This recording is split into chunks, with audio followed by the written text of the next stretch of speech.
It's Thursday, the 8th of December, and this is Politics Live.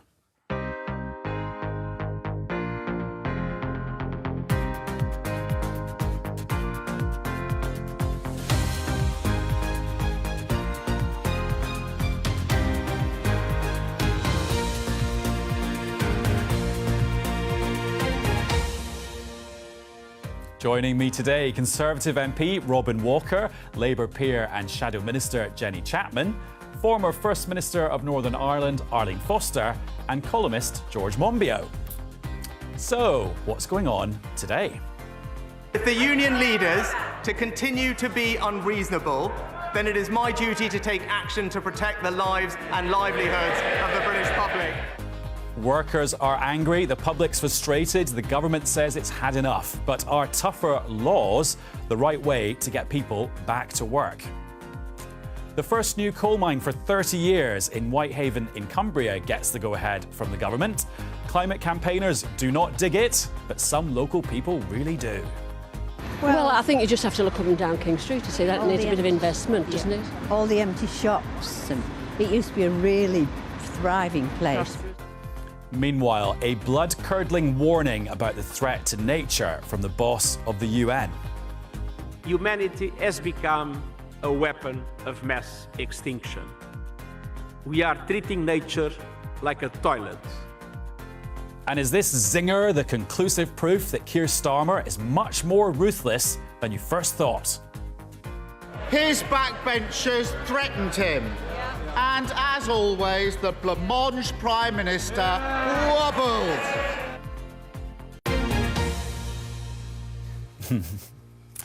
And we'll talk about people's favourite desserts later on. But first of all, we're going to have a little bit of respite from all of that, and we're going to listen to some of The Nutcracker by Tchaikovsky.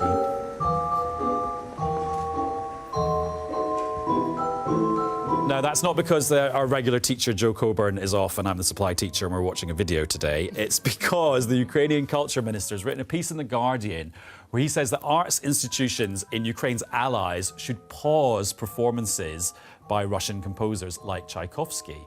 And that would keep Vladimir Putin on his toes. Little ballet reference there. So basically it's a cultural boycott he's proposing. Jenny, will you be ripping up your tickets for the Nutcracker? Well, I think I could actually personally live without Tchaikovsky probably for the rest of my life, but that might say more about me and my lack of cultural education. But, I mean, there is a serious point here about sporting events and about culture, and the Labour Party feels that actually we should be excluding Russia from significant sporting events because the fact is that Putin, glorifies in these moments and uses them to enhance his standing in Russia and on the world stage, and we should not be allowing them that opportunity. Sad as it is for those who would like to compete, sometimes, you do need to take these battles into those arenas too. But Robin, does it really make a difference? I don't think banning Tchaikovsky would. I mean, I think there's a question about what you can do which has leverage on the Russian regime, in the current Russian regime. I think it's absolutely fair enough to look at things that do that. I think we've got to remember that some of the culture from previous Russian regimes, I think, has nothing to do with that. And so in that respect, I think it will probably be going too far to say that we should be boycotting Tchaikovsky. I have a 4-year-old daughter who's very passionate about ballet. And so she's only ever seen it on YouTube so far. Yeah. But actually, I think it's good to have that breadth of culture available to children and young and old alike. I do think, though, there's a serious point about how we can make sure that Russia feels its international isolation, and it's absolutely right that we should be pushing on sanctions. We should be looking at modern-day sporting events and other fora in which we should absolutely be making sure they feel the pressure. But Arlene, I mean, where would this stop, though? I mean, what if you're planning to read War and Peace over the Christmas holidays? Like, should we not be doing that? Well, that's what you're getting at. I don't agree with cutting out Russian culture from society. I mean, I think that would be wrong. And I think it's wrong not only for us here in the UK, but for all of those people who live in Russia under this regime. I've always said it's the ordinary people of Russia who are suffering. It's the ordinary people of Ukraine who are suffering. And our answer should not be, we're going to cut off your culture. I think there are other ways in which we need to, as you say, Robin, isolate the Russian regime, but cutting off culture is not the way. George, I reckon you've probably done a few boycotts in your life. Do they actually work? And if you think back to something that you didn't do a few years ago, did it make any difference? Well, some economic boycotts can work, but cultural boycotts, I mean, it's too ridiculous. Look, our argument is with Putin, it's with his illegal war of aggression, it's not with Tchaikovsky, it is not with Tolstoy.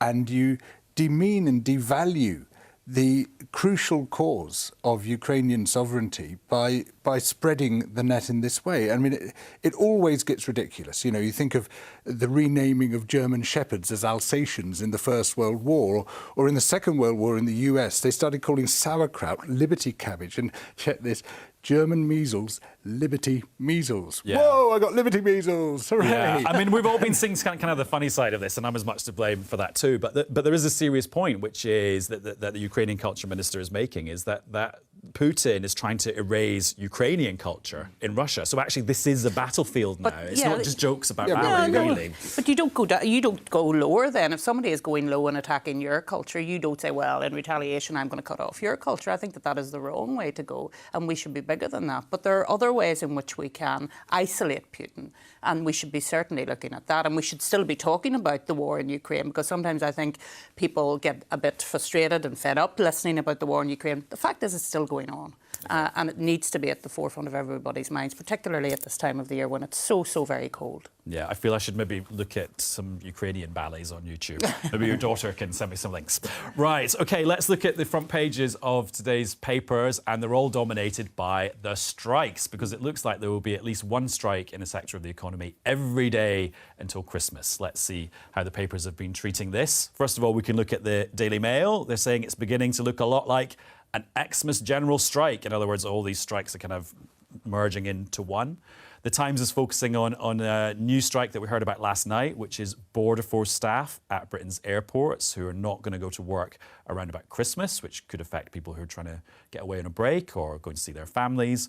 And the Daily Telegraph has gone with the angle about the military being asked to come in and fill the gaps, and some of the military personnel not being happy because it means that they miss their Christmases.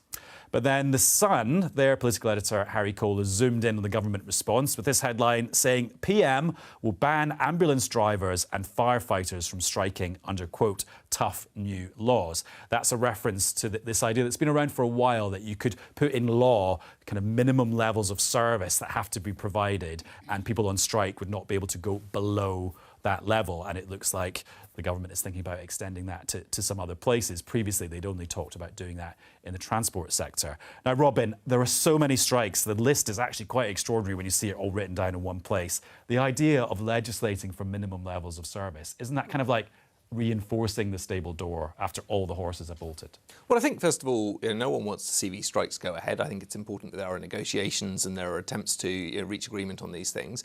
I think to a large extent, though, the government has engaged on many of the issues that the unions are raising. If I look at my area as chairman of the Education Select Committee, we had a very clear demand for the unions that £2 billion was needed next year and the year after for the sector. That has now been provided as a result of the autumn statement, and yet they're still balloting to strike. I think in those circumstances, it's absolutely right for the government to look at what is the minimum service that needs to be provided. How do we make sure that children who have missed out on so much as a result of the COVID lockdowns don't miss out further on their vital education? You can only be educated once. So in that space, I do think it is worth exploring, and I questioned the Secretary of State yesterday on contingency measures that the government today. I don't think it necessarily requires new legislation in that space. But I think when we're talking about public safety, of course it is the case that the police and the armed forces aren't able to strike. It always has been and has been in law for a long time. I don't think it's unreasonable actually to look at what may be required to keep vital services functioning over this period. I hope it won't be necessary, because I hope these things can be resolved through negotiation.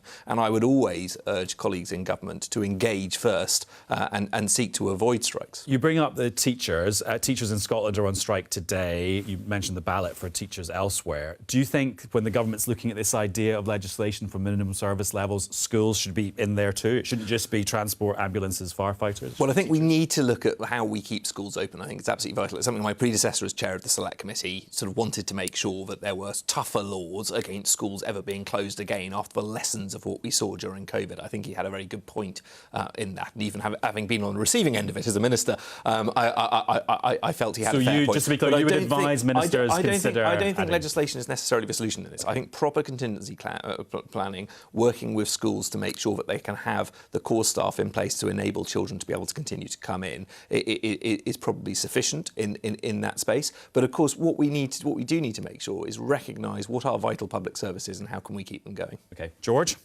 Well, this is a profoundly illiberal government.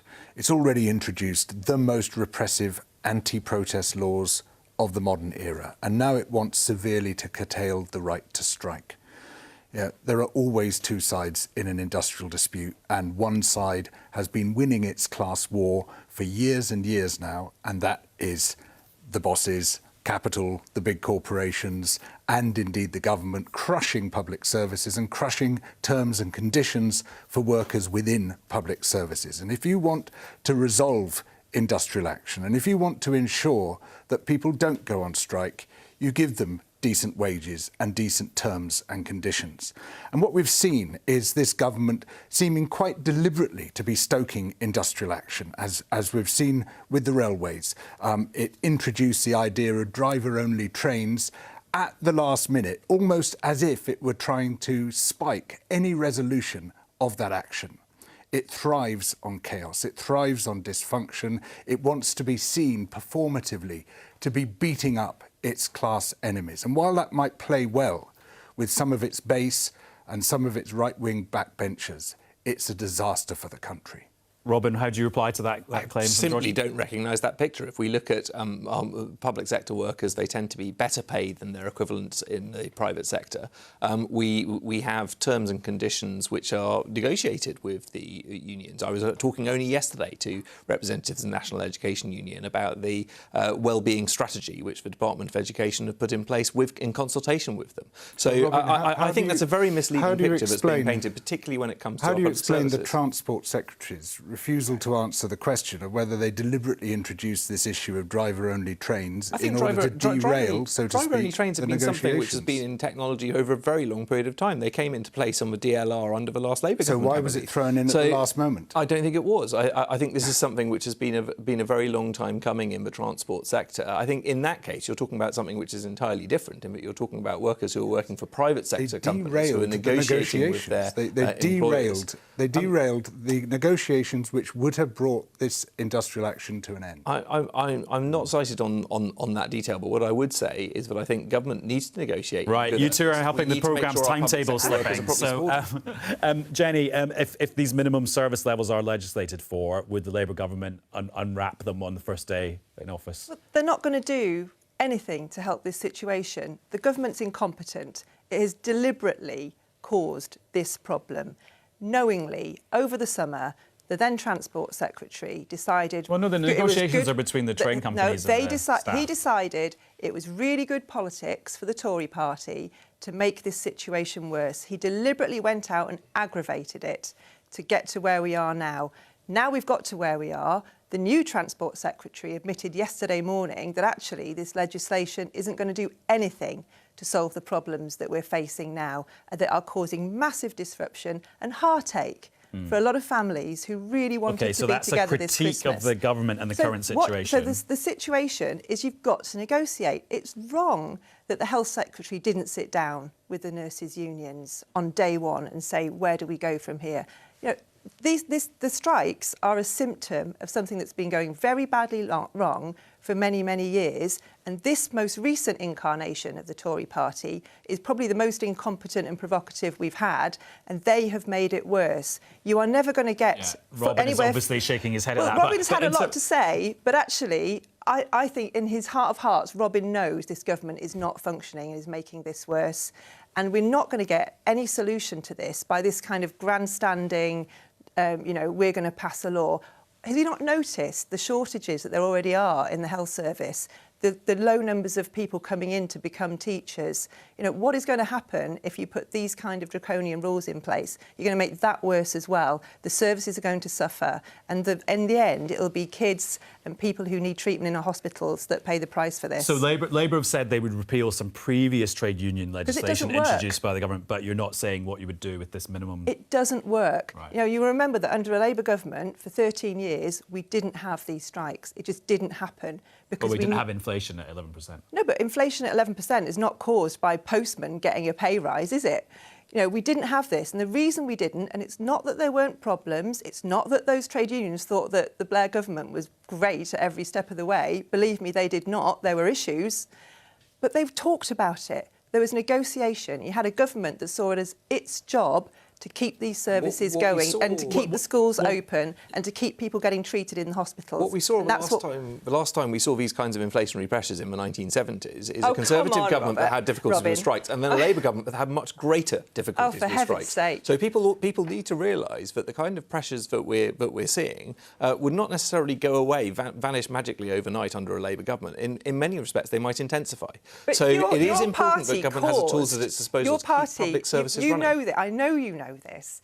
Your party has caused this situation. Look at where mortgage rates are. Look at the cost of living. Look at what's happened to pay. OK, well, you know what? Let's get Arlene to look at that, because you're out of office now. You also had to deal with some disputes when you were in office. Now Just a few. Yeah, now you've got... Well, I was going to say particularly Labour disputes, and there's plenty of others as well. Yeah. Now that you've got a bit more of a distance from all of this and a bit more of a bird's eye view, I mean, what's the answer? It's interesting to hear George talk about grandstanding from the government. I see grandstanding from both sides, actually, because Mick Lynch, for example, promised that there wouldn't be, from the RMT, that they would not interfere with Christmas. And now we're reading all of these stories about people who can't be with their family at Christmas. And don't forget, there are many families that are separated, children living with their mums, they're going to see their dads at Christmas and what have you. That's not going to happen now because this is all come about. So, you know, there's a real imperative to sort this out for ordinary people, actually. And instead of the grandstanding on both sides, and that is what I'm saying from both sides, there's a real need to get down and get it sorted. And George, you said there's two sides in this. There's the bosses and the capitalists, and then there's the poor workers.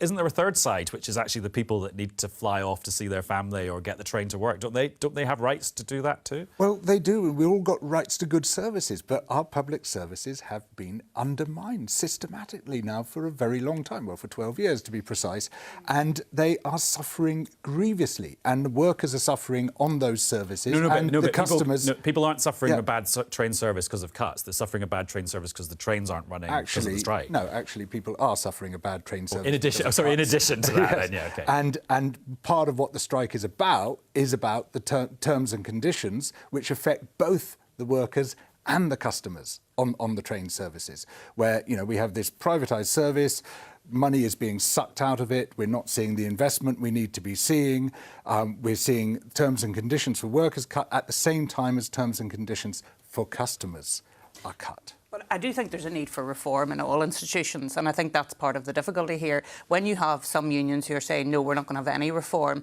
then the difficulty with that is you're going to have to keep putting more and more government money in to have a service, and that's just not efficient, and it's not the right way to run things either. So I think this idea from unions, some unions, not all, some unions, that there can't be any reform and there can't be any redundancies, and we just need more money, is not going to land either. They're not going to land either. The starting point would be that you nationalise a service and you make it a service which actually works for the people of this country rather than for a few foreign corporations who are currently creaming off the market. Okay, so the services we're talking about are already nationalised. We're talking about strikes affecting. So there's clearly nationalisation is not the solution to this challenge. Are you talking about the NHS? When you're talking about health, when you're talking about other areas, these are nationalised. Right, so you're talking about nationalisation. You're taking us back to the 70s. They're also going a bit back to the future in Whitehaven in Cumbria, because they're going to get their first new coal mine in more than 3 decades. Now, it's not a coal mine to dig coal out the ground to then put in a power station or someone's fire. It's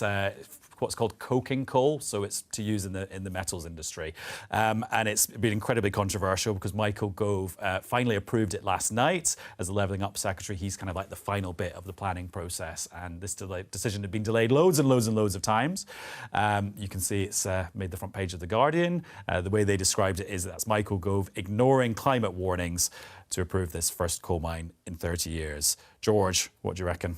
It's so crazy. I mean, here we are, just come out of the climate summit in Egypt, which was a disaster because it did not lead to leaving fossil fuels in the ground, which is the one thing we have to do. This coal mine is providing coking coal for the steel industry, which does not want it. We have British Steel, we have individual steel manufacturers saying there's going to be no market for this here because it's high sulphur, and in fact, steel manufacturers are now moving over to electric arc, which doesn't require coal burning at all. On the jobs issue, well, you know, if you want to create jobs, get our homes insulated. There's a desperate need for that, and I'm sure many people on this cold day are feeling it right now. You know, we could generate huge amounts of jobs because insulation is high labour, low capital, whereas this coal mining is high capital, low labour. You know, it won't employ many people. In fact, it probably won't employ anyone at all because by the time it's ready to start producing coal, it will be a stranded asset. So here's the government yet again playing to the worst instincts and the worst parts of its backbenches, the kind of people who brought us Brexit, thanks for that, guys, now bringing us the ripping up of our climate commitments and vast amounts of money, of spoil heaps, of wastage, of blight, just to produce something which probably isn't going anywhere anyway. Well, on the jobs picture, it's perceived very differently, as you might imagine, by the Conservative leader of the local borough council, who is David Moore. Not a single green job has been created yet that I'm aware of here in Copeland. But this is going to create us 500 jobs almost immediately, 1,500 in the supply chain. And I think people have to understand that mining is very different now. So the type of skills they're looking for is those young people out there that are now playing on their PlayStations and Xboxes. Those are the type of skills you need to drive a mining machine today. So it's about the opportunities for our young people as well as the wider community. So, Robin, just explain to us how this is consistent with the UK's climate change goals. Well, I think crucially, we have exited coal for power completely, and we are one of the leading countries in Europe when it comes to that, unlike countries like Germany, which are importing coal from Poland, some of the dirtiest coal in Europe, and burning it to keep their power going. But this coal will still be burnt.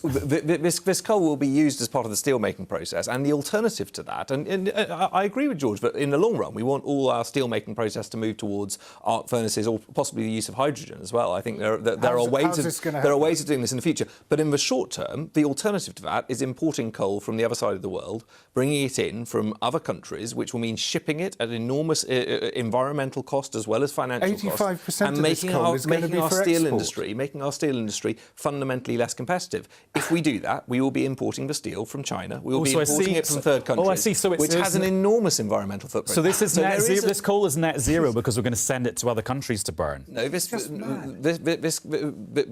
coal can reduce the overall environmental footprint of our steel industry by not relying on more expensive and more environmentally expensive imports from elsewhere. This coal is going to be exported, Robin. You're just talking rubbish. This coal is not for the domestic market. Even in the plans for this mine, 83% of the coal is going to be exported. But there is demand so even for if it there from were the UK any basis for this argument you're making at all, which there isn't, because the transport aspect of coal is tiny by comparison to the fossil fuels produced by burning it.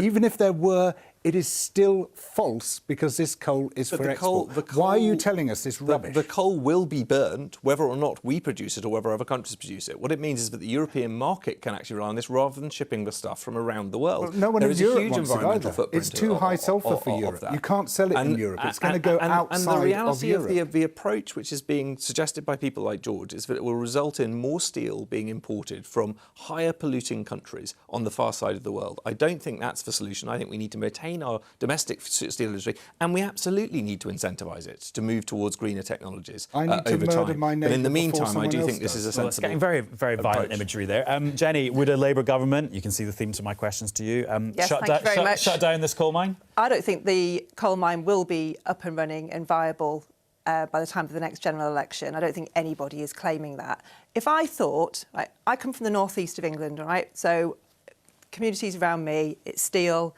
it's coal. I get this. If I thought, and I agree with what George has said, obviously, about climate, but if I honestly thought that this was the solution for the economy of Whitehaven and Cumbria, and this was going to bring 500 really good, well-paid jobs to that community, I would have to really look at my conscience over this. But I just don't believe it. I just don't believe it. Because if you look at what's happening in steel and any other industry, the need for coal is going down and down and down. So why aren't we saying to Cumbria, you can have your modular reactor, so we're reinvesting in nuclear for them. Why aren't we saying we want to invest in hydrogen, in battery, energy storage? Why aren't we investing in those jobs? Because that council leader, he's welcoming that mine because he's got one job, and that's to look after that community. And he says, not a single green job. Right, so I want to be able to say to him, you're not going to get these green jobs in this sort of airy-fairy, 10 years' time, we might find you some lovely jobs in wind power. We need to be able to say to him, you're going to get these jobs in this community, it's going to employ this people. We're going to work with your universities and your colleges and your schools to make sure your local population are the people who are going to get the benefit of these jobs. And you need to work together and get that plan delivered. Because this mine, this is not going to be the solution for West Cumbria. I don't think anybody believes it is. And if I thought it was, I might take a different view of this. But those jobs are not what they're being sold as today. So if it's not up and running by the next time there's a Labour government, then you stop it being built, or what will be there in 2 years' time? I don't think anyone's saying they're going to be taking coal out the ground. There's going to be a market for it. There's going to be hundreds of jobs dependent on that activity. If that was the situation, obviously we'd have to look at it. But that's not what anyone's claiming. But the reason why Labour used to represent these communities and now they don't any longer, and Conservatives are being elected there, is because Labour didn't deliver those jobs. Because there was a promise of levelling up from the Tory party. Where is it? Where are those bus routes? Where's those train services? Well, you know what? Let's park that, if you pardon the bus I live in the North East, and I know exactly what was said in that election, and I know exactly what the Labour Party was offering at the time as well. Let's press pause on that discussion, because I want to keep it focused on the environment and green issues. Okay. Because if you loved COP27, as George was referring to the climate change conference a minute ago, you're going to love COP15, which is happening in Canada right now, and it's kind of like the little brother or sister or, I don't know, shorter twin of the climate change conference, and it's about biodiversity. And it got started yesterday with this quite worrying warning from the UN Secretary-General, Antonio Guterres. Ecosystems have become playthings of profit. With our bottomless appetite for unchecked and unequal economic growth, humanity has become a weapon of mass extinction. We are treating nature like a toilet, and ultimately we are committing suicide by proxy. Right, some very powerful images. Let's speak now to our climate change editor, Justin Rolat, who joins us down the line. Hi, Justin. Hiya, hiya. Biodiversity, to me, it's a bit of a jargon word. What actually is it, and how does it fit into just the whole kind of climate crisis thing? I'm not sure that I buy that biodiversity is so complicated. Biodiversity just means the range of species on Earth, be they animals, plants, fungi, microorganisms, bacteria. It's life on Earth. It's as simple as that. It really isn't very complicated. There is a crisis in biodiversity. We know that. You can see the decline of wild populations of vertebrate animals, for example, are down almost 70% since 1970. So catastrophic decline. The UN estimates about 1 million species are at risk of extinction.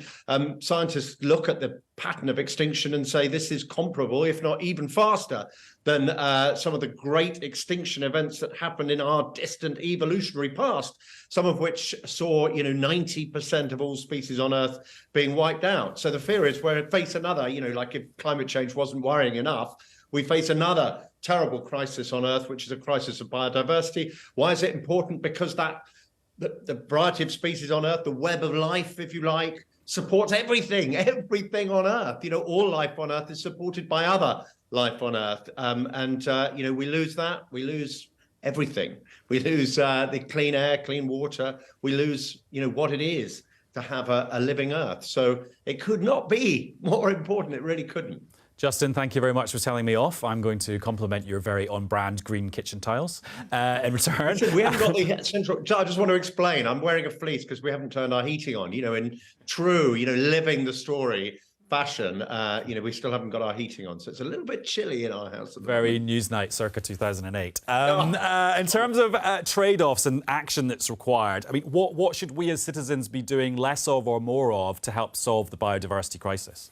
What should we be doing as citizens? We should be more careful about what we buy and where it comes from. But I mean, what is happening in Montreal is an attempt to get the nations of the world, the countries of the world together. 196 countries are represented. I mean, we talk down these these big international meetings, but they are quite extraordinary examples of kind of humanity coming together to solve these really tricky problems. They aren't always as ambitious as we hope. That was certainly true of COP27, but they are like a step in the right direction. We really shouldn't undermine them. It's an extraordinary thing that's happening. So 196 countries coming together to try and agree a series of targets. It's much more complicated than climate change, which is complicated enough. They've got 4 key goals and then a series of, I think it's 23 separate targets. But the bottom line is this: what they're trying to do is halt and reverse the loss of biodiversity by 2030, which is hugely ambitious. There's a new phrase, a bit like net zero. They talk about nature positive,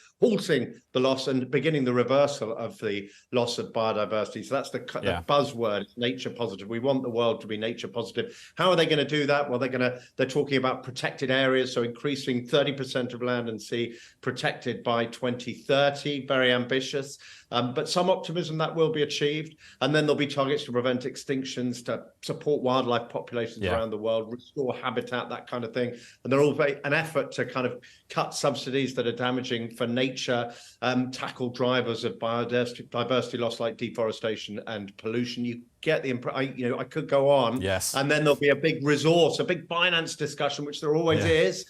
How is the developed world going to help the developing world? Which are the kind of, if you like, the remaining biodiversity superpowers, if you like? How do they get the resources they need to protect these areas and support biodiversity? Huge, complex negotiations. But look, there is some optimism that we may come to an agreement. There's a kind of constellation of forces, unique moment that means that it might actually be a really significant decision coming out of Montreal. Justin, thank you very much, and thank you to your scarf as well.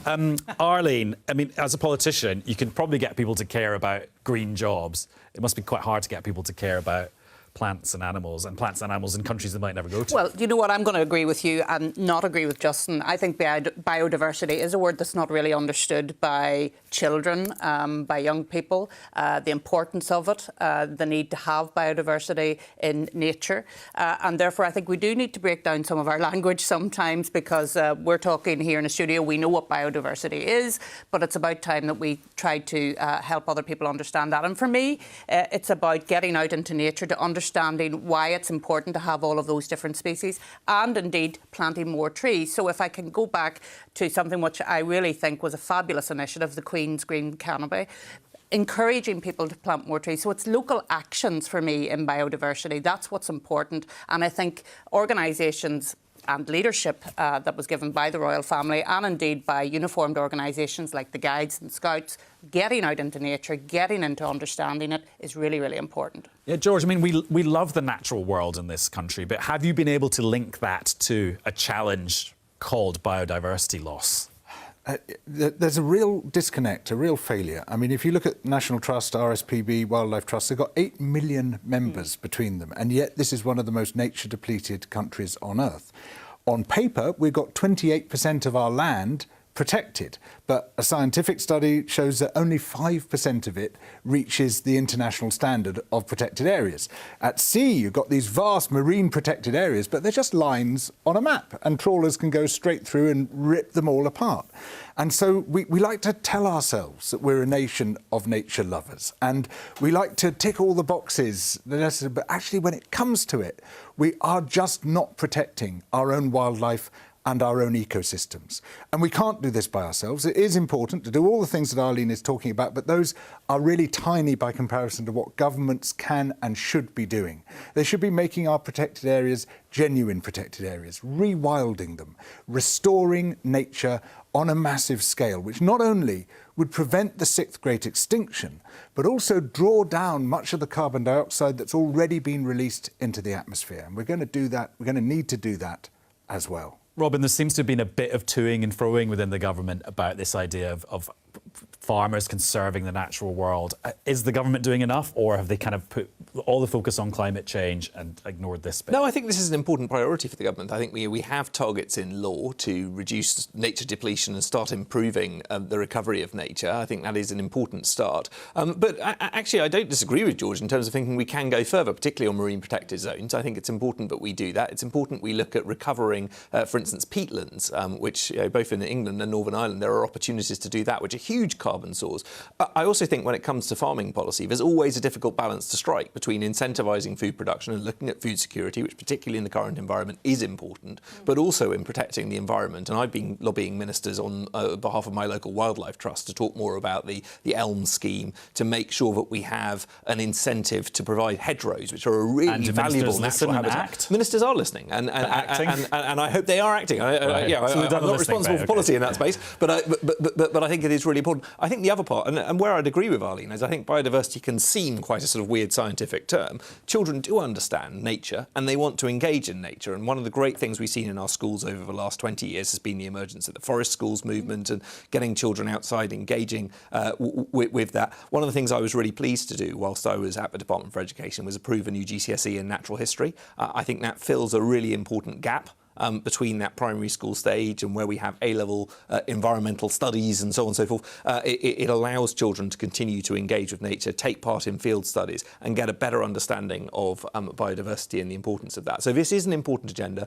It's one that we need to lean into internationally. And I think the UK can actually be a force for good in this respect. One of my favourite memories of working on the Daily Politics, the predecessor of this programme, was doing a quiz with Liz Truss when she was Environment Secretary about identifying various leaves. She got every single one right. I remember that. So she did have some skills. Right, OK, let's talk about something that's going on in the Labour Party. The Labour Party. Yeah, don't bring up that lettuce again. There was no brassicas in that quiz.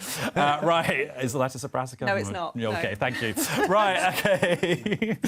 Let's talk about something that's going on in the Labour Party at the moment. They're selecting their candidates that we'll all be kind of looking at in the next election and deciding whether to vote for them or not. But there have been some complaints from some on the left that they are being excluded from that process or not being treated very fairly. And I think that's interesting for a couple of reasons. One, it affects who you're presented with at the ballot box at the next election. But also some people are saying it reveals something about Keir Starmer's leadership. Somebody who cares about this is Andrew Fisher, who was policy chief for the previous Labour leader, Jeremy Corbyn. And he's here now. Hi, Andrew. Hi. Right, what is your concern about what's going on in this process? And just make it easy for us outsiders to understand, if you could. Sure. So right across the party, as you said, local parties are supposed to be selecting their candidates. But what we found right across the country is that candidates who are perceived to be on the left are being blocked by the Labour Party centrally and not allowed to be put on a ballot before members. And this is not really the kind of pluralistic democratic party that Labour should be and claims to be. It also goes against what Keir Starmer promised in 2020 when he was running to be Labour leader, in that he said he'd make these elections more democratic and that it was local parties who should choose. And yet time after time we've seen left candidates blocked on completely spurious grounds. One for liking a tweet by a Green MP, one for liking a tweet by the First Minister of Scotland when she said she had a negative COVID test. Really sort of trumped up charges, and the same scrutiny isn't being put on candidates who are perceived to be more on the right of the party. What? So that was the only reason that one person got rejected was because they liked it? It was certainly given as one of the reasons. I think one of the reasons. So there could have been other things. So one of the others, and this person, as it happens, Lauren Townsend in Milton Keynes, has spoken about this herself. So I'll talk about that. She also tweeted something critical of Keir Starmer, disagreeing with him on a policy issue, which of course is fine. Lots of Labour MPs disagree with Keir Starmer on various policy issues. Many of Jenny's colleagues were briefing the press on Sunday in the House of Lords that they didn't want the House of Lords to be abolished, and they thought Keir Starmer was wrong on that. So, we've always welcomed debate within the Labour Party, and what we seem to be having now is a closing down of that debate, especially if it's from people on the left. Does this really matter to British democracy, or is this just an internal Labour issue? I think it really does matter to British democracy, because actually you don't get the best candidates if they haven't been subject to the most rigorous process. And actually local people know who is good and who is bad. The best test of who's a good candidate, who's got some skeletons in their closet, is letting local members choose who they want to represent them. They're going to pick the best candidate to win that election. You know, I've voted for people on different wings of the party over the years as a Labour Party member, not just along kind of factional lines or whatever else. It's really important that actually Labour Party gets the best candidates possible in order to scrutinise legislation in the future. And there are some really talented people on the left who unfortunately have been cut out during this process, and it's done Labour damage. You know, we've seen in Stroud, for example, is another one where the leader of the council, the Labour leader of the council, was blocked from standing, saying she wasn't, you know, didn't pass due diligence. This is somebody who's been leading a Labour council with a far more responsibility and powers than a backbench MP would have. And yet they're told they're not fit enough to be an MP. What does that tell the local electors who have, you know, elected this person several times and elected a Labour council? It's ridiculous. OK, Jenny, you were a political secretary. I can't remember what the job title was for when you worked with Keir Starmer. Political secretary. But yeah, so this was totally in your wheelhouse. This thing that's happening now, is that a Starmer-directed process? It's not Starmer-directed, but Keir Starmer is a strong leader. You know, compare him to Rishi Sunak, who's wobbling all over the shop and got called blancmange yesterday. Actually, Keir is a killer jibe, but anyway. Well, you know, it's quite apt, I think. But Keir is a strong leader, and he does want the very best candidates to represent the Labour Party and their communities at the next general election. And I make absolutely no apologies for it. With the, you know, best will in the world with Andrew, you know, we tried it his way between 2015 and 2019, and look what happened. You know, absolute disaster. So, yes, Keir is, you know, there is more grip on this process. Yes, there is. And I think you're seeing some really strong candidates coming through. And I think the next parliamentary Labour Party is going to be an incredibly strong group of people because there is this rigour to the process. I'm very proud of it. I think it's good. Okay. And, you know, I think this is a serious process. Sure. You need... And you've got to have these kind of this rigorous approach to it. You know, letting it go on the way that happened previously, it was just catastrophic. Let's put that to Andrew. Is this a more ruthless Keir Starmer that you and your pals are the victim of? Definitely is a more ruthless one. And when Jenny says there's more grip, that grip is firmly around the throat of the left. And we've seen that time and again. Sake, but if we look at Jenny Chapman when she was in charge of that, look at what happened in Hartlepool. Yeah. She picked Paul Williams on a long list of one. That was what the party had to choose from. And how did he do? He lost. He also lost having, you know, just after he was selected from that long list of one, misogynistic tweets came out that many of Jenny's colleagues or former colleagues... Andrew, I'm going to stop you there because this is now maybe getting a little bit too granular, even for our very well-informed viewers. Absolutely true. Andrew, you stop there, Jenny, very quickly. The reason all of that happened is because Keir Starmer said that he did not want people in the Parliamentary Labour Party who'd been found to have behaved in a way that, sadly, the former candidate in that seat had, who was chosen under the process that Andrew is supporting. You know what, guys, let's zoom. This is getting too much even for me. Keir is a very strong leader, and I make no apologies for that. Andrew, thank you very much. Jenny, thank you for trying to clear all that up.